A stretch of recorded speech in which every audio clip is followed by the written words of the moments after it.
Évoquons maintenant la mythique déesse qui fête ses 50 ans. Et pour l'occasion, eh bien, elle a fait sensation aujourd'hui à Paris.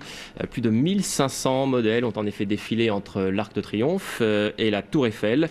La toute première déesse avait été présentée en octobre 1955 au Salon de l'Auto au Grand Palais. Pierre-Yves Salic, Guy Elkrieff. Ils viennent de l'Europe entière et même d'Australie. Premier rassemblement à 30 km de Paris autour d'un mythe en 2 lettres.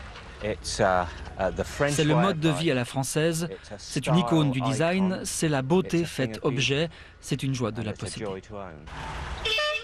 J'aime la France, et la culture, le vin. Les déesses. La déesse, oui.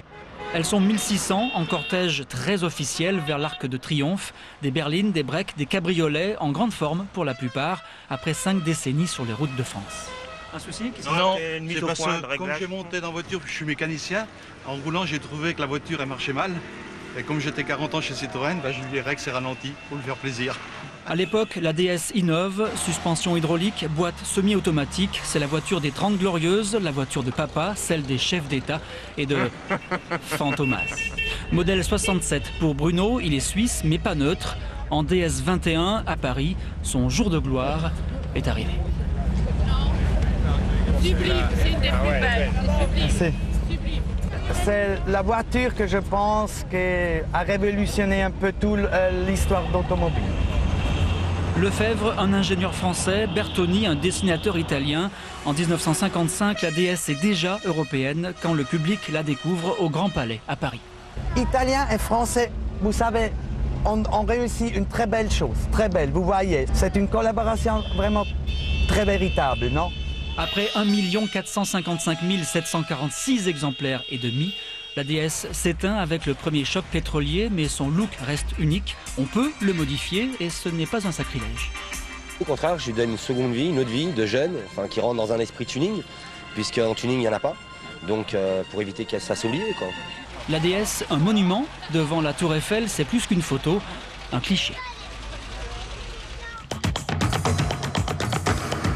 Et on termine ce journal avec un défilé d'un tout autre genre. Elle est rutilante et elle ne fait pas son âge. La célèbre DS de Citroën fête ses 50 ans.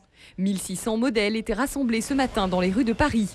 La DS de Patrick date de 1973. Mais elle a pris un sacré coup de jeune depuis qu'il a décidé d'en faire une merveille de haute technologie. Fax, télévision, Internet, GPS, il y a aussi une sonorisation de 6000 watts qui un jour a fait exploser les vitres de la voiture.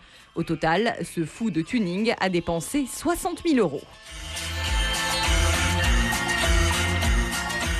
J'aime les choses nouvelles, les choses qui plaisent, les choses qui avancent, qui font avancer le progrès, comme Léonard de Vinci avec son premier avion là, qu'il a fait, que tout le monde s'est foutu de sa gueule, et qu'aujourd'hui on en voit plein dans le ciel. Ouah, regardez celle-là!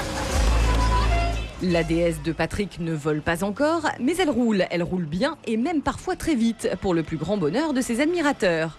Un demi-siècle après sa création, la DS reste un monument du patrimoine français.